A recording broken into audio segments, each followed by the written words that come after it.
Welcome to Chillin' 101. We hope this video helps. You'll start by making sure Circle is installed and has the permissions it needs. This lets the app access nearby device data. Once done, sign in and grant location and storage access so searches run smoothly. Now open Circle and look at the top bar. Tap the search icon to begin. You're initiating a local search operation, so make sure Bluetooth and Wi-Fi are on if you'll search devices nearby.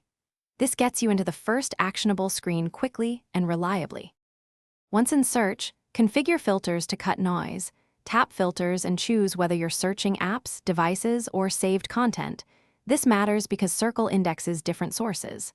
Next, add a date range or tags to narrow results, which speeds up lookup and improves relevance. Make sure to toggle advanced options like case sensitivity or exact match if you need precise hits.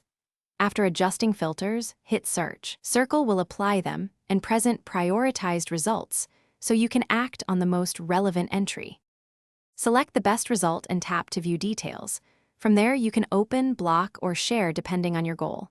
Take a moment to verify content with the preview or metadata. This prevents accidental changes.